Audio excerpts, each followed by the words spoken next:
नमस्कार, प्रणाम, सत श्री अकाल।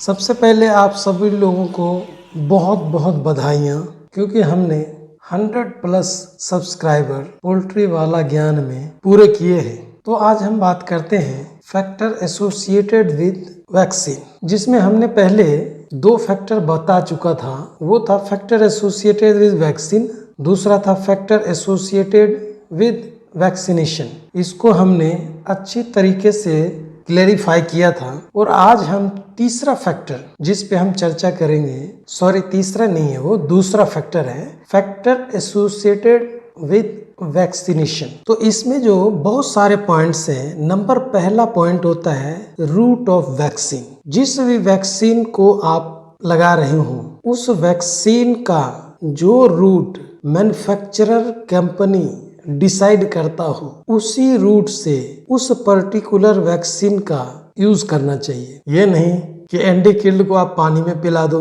लसोटा को गंबोरो को इंजेक्ट करा दो।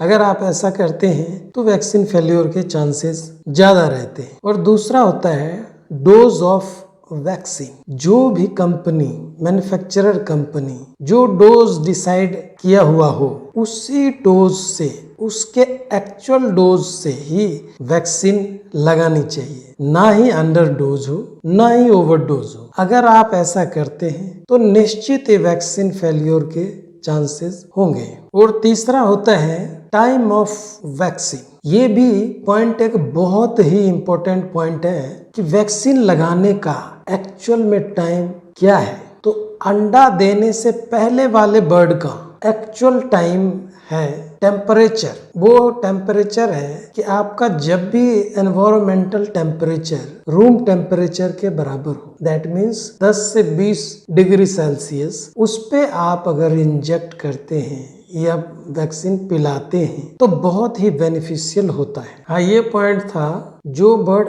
अंडा नहीं देती है, जैसे ग्रोवर हो गया लेयर में, पेरेंट में भी पुलेट हो गया, और ब्रेलर किसी भी एज में वो अंडा नहीं देती है। ब्रेलर पेरेंट की बात नहीं कर रहा हूँ। तो उसको 10 से 20 डिग्री सेल्सियस टेम्परेचर पे लगाना चाहिए। ये नहीं, इसमें सवेरे की बात नहीं है, वो चाहे दोपहर हो, चाहे शाम हो, चाहे रात हो। अगर ऐसा आपको एटमॉस्फेयर टेम्परेचर है तो आप लगा सकते हैं। ये पॉइंट सिर्फ अंडा नहीं दे रही मुर्गी के लिए एप्लीकेबल है। अगर अंडा दे रही है मुर्गी तो आपको सवेरे के टाइम में देना पड़ेगा। जैसे 10 बजे से पहले आप देखो, जो एग लेइंग बर्ड है उसका प्रोडक्शन नहीं आता है, तो उस समय आप लगा सकते हैं। जबकि 11 से 2 बजे के बीच लेइंग बर्ड पेरेंट के लिए, ब्रीडर के लिए बहुत ही क्रूशियल होता है। वहाँ पे बर्ड मैक्सिमम ले करती है अंडे को,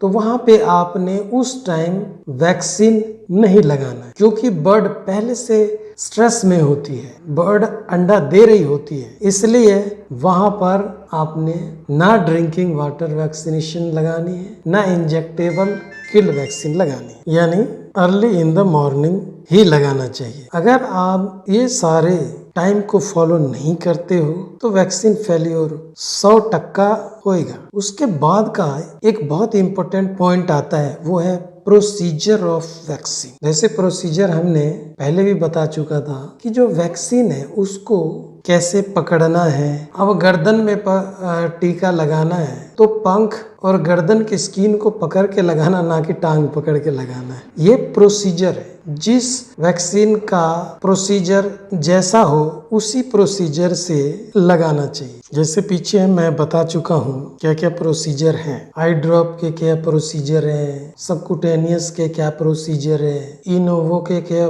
प्रोसीजर है, इंट्रामस्कुलर वैक्सीनेशन के क्या प्रोसीजर, ये सारा हमने बता चुके। उसके बाद का पॉइंट आता है प्रिकॉशन ऑफ वैक्सीन। जो वैक्सीन तैयार करने, कैसे तैयार करते हैं, वो भी बहुत इंपॉर्टेंट है। जैसे वैक्सीन नीडल से उसमें डालें। उसके बाद आता है शेड्यूल ऑफ वैक्सीनेशन। जो भी कंपनी स्काईलार्क वाले ने जो भी शेड्यूल दिया है आपको, उसी शेड्यूल से आपने वैक्सीन लगाने। वेंकी वाले ने जो दिया है, ब्रीडर का जो है, लेयर का जो है, उसी प्रोसीजर को फॉलो करके लगाइए तो आपका वैक्सीन कामयाब होगा, वरना वो फेल हो जाए। इसी के साथ आज की टॉपिक यहीं तक। जय हिंद, वंदे मातरम।